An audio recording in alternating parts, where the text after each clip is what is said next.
Hello friends, ఈరోజు మనం stopping by Woods on a స్నోయి evening అనే పోయం డిస్కస్ చేద్దాం. ఈ పోయం కూడాను రాబర్ట్ ఫ్రాస్ట్ రాసినటువంటిది. అతను చాలా నేచర్ పోయిట్, అంటే అతను నేచర్ గురించి చాలా బ్యూటిఫుల్గా డిస్కస్ చేస్తాడు, డిస్క్రైబ్ చేస్తాడు అని మనం చెప్పుకున్నాం కదా. ఈ పోయంలో వుడ్స్ అంటే ఒక అడవి గురించి తను డిస్కస్ చేస్తున్నారు. Let us discuss the poem line by line. Whose woods these are? I think I know. His house is in the village though. ఈ వుడ్స్ అంటే ఈ ప్లాంటేషన్ ఇక్కడ మనం అనుకోవాలి. ఇది ఎవరిది అని ఆలోచిస్తూ ఉన్నాడు కవి. His house is in the village though, అంటే అతని యొక్క ఇల్లు ఇక్కడ దగ్గర విలేజ్లో ఉండి ఉంటుంది అంటున్నాడు.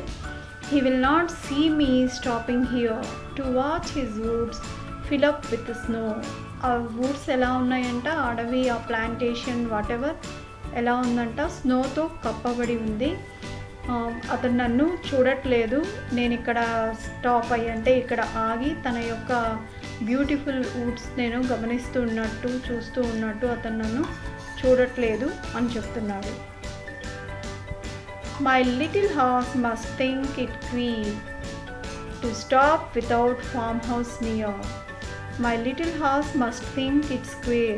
అంటే చాలా ఆడ్గా అది అతని యొక్క హార్స్, అతను గుర్రం మీద ట్రావెల్ చేస్తూ ఉన్నాడు. అతని గుర్రం ఏమనుకుంటుందంట, అది చాలా ఆడ్ అంటే చాలా విచిత్రంగా చూస్తుంది. ఎందుకు దగ్గరలో ఏది కూడాను ఫామ్ హౌస్ అంటే గుర్రానికి స్టే చేసేందుకు ఉంటాయి కదా, ఫామ్ హౌస్లో గుర్రానికి ఇళ్ళ లాంటివి వాటిని పెట్టేందుకు ఉంటాయి కదా, అలాంటివి ఏమీ లేకుండా ఇక్కడ ఆగుతున్నాడేంటి నా యజమాని అని విచిత్రంగా చూస్తుందంట. Between the woods and frozen lake the darkest evening of the year.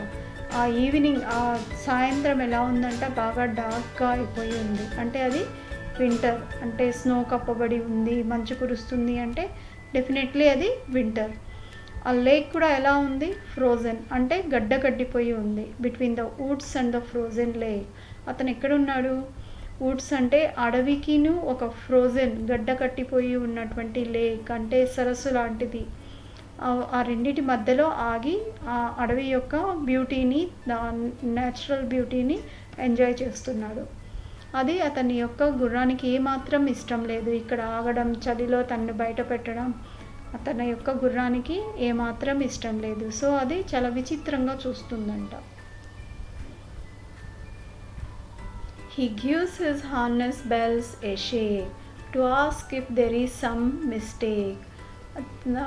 ఇక్కడ తన గుర్రం యొక్క వ్యూస్ ఇతను మాట్లాడుతున్నాడు. లైక్ అదేం చేస్తుంది, గుర్రం ఏం చేస్తుంది, తన యొక్క గంటలు ఉంటాయి కదా, మెడకు కట్టినటువంటి గంటల్ని షేక్ చేసి ఇక్కడ ఆగడం, ఇక్కడ స్టే చేయడం మిస్టేక్ అని అది తన యజమానికి చెప్తూ ఉందంట. The only other sound the sweep of easy wind and downy flake. ఇంకా వేరే శబ్దం ఏమి వినిపిస్తుంది, స్వీపీ సౌండ్ అంటే గాలి వీస్తున్న శబ్దం. గాలి వీయడం వల్ల అక్కడ ఉండేటటువంటి ఆకులు ఇవన్నీ కూడాను, డౌనీ ఫ్లేక్ అంటే రాలిపడినటువంటి ఆకులు అవన్నీ కదలడం, ఇవన్నీ కూడాను కేవలం ఆ శబ్దాలు మాత్రమే వినిపిస్తున్నాయి. ఆ గుర్రం యొక్క గంటల శబ్దాలు, వాటితో పాటు గాలి వీస్తున్న అండ్ ఈ పడి ఉన్న ఆకుల శబ్దాలు వినిపిస్తూ ఉన్నాయంట. అక్కడ మంచుతో కప్పబడి ఉంది కాబట్టి సో చెట్ల యొక్క ఆకులు కదలవు, కింద రాలిపడి ఉన్నటువంటి ఆకుల శబ్దాలు అవి. ఫ్లేక్ అంటే మనం ఇక్కడ చెట్ల ఆకులు అనుకోవచ్చు. ఐస్ ఫ్లేక్స్ అంటే మంచు కురుస్తూ ఉంటే ఫ్లేక్స్లా పడుతుంది కదా, వాటి యొక్క శబ్దాలు మాత్రమే వినిపిస్తున్నాయి పోయెట్కి. The woods are lovely dark and deep but I have promises to keep. ఇక్కడ ఫిలాసాఫికల్ లెవెల్కి వచ్చారు మన కవి. Woods are dark, lovely and deep అంటే చాలా అందంగా, చాలా చీకటిగా, బాగా డీప్గా ఉన్నాయి. But I have promises to keep, కానీ నాకు లైఫ్లో చాలా ప్రామిసెస్ ఉన్నాయి, అంటే చాలా చేయాల్సిన పనులు ఉన్నాయి అని. And miles to go before I sleep. And miles to go before I sleep. ఇక్కడ కవి ఏం చెప్తున్నారు, నేను నిద్రపోవడం కంటే చాలా మైల్స్ ట్రావెల్ చేయాల్సి ఉంది. నిద్రపోవడం అంటే ఇక్కడ అర్థం తన డెస్టినేషన్ చేరుకోవడం అనమాట. తను చేరవలసిన స్థానానికి చేరడానికి, గమ్యస్థానానికి చేరడానికి ముందు చాలా మైల్స్ ట్రావెల్ చేయవలసి ఉంది అంటున్నారు. ఇక్కడ ఫిలసాఫికల్గా చెప్పాల్సింది ఏమిటంటే, మనం గోల్స్ సెట్ చేసుకుంటాం. ఆ గోల్స్లో మనం వెళ్తూ ఉన్నప్పుడు, వాటి మీద ట్రావెల్ చేస్తున్నప్పుడు మనకు చాలా డిస్ట్రాక్షన్స్ ఉంటాయి. ఈ వుడ్స్ అనేది, ఇక్కడ కవి చెప్పేటటువంటి వుడ్స్ అనేది ఒక రకమైన డిస్ట్రాక్షన్ అనుకోవచ్చు. ఆ అడవి యొక్క అందాన్ని చూసి అతను ఆగిపోయి తను చేరాల్సిన గమ్యస్థానానికి బిఫోర్ టైం చేరుకోకుంటే డెఫినెట్లీ అతనికి చాలా ప్రాబ్లం కలగవచ్చు. So miles to go before I sleep అంటే నేను నా గమ్యస్థానానికి చేరుకోవడానికి చాలా ట్రావెల్ చేయవలసి ఉంది అని చెప్తున్నాడు. సో ఇందులో మీకు ఇన్నర్ హిడెన్ మీనింగ్ ఏం కనిపిస్తుంది అంటే, మనం ట్రావెల్ చేసేటప్పుడు మన గమ్యస్థానం చేరుకోవడానికి మనం ట్రావెల్ చేసేటప్పుడు చాలా డిస్ట్రాక్షన్స్ వస్తాయి.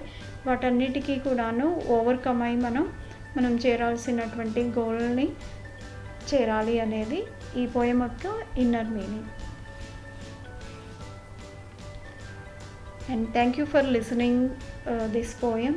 అండ్ రాబోయే వీడియోస్లో ఇంకా మంచి పోయమ్స్ డిస్కస్ చేస్తాను. Thank you once again.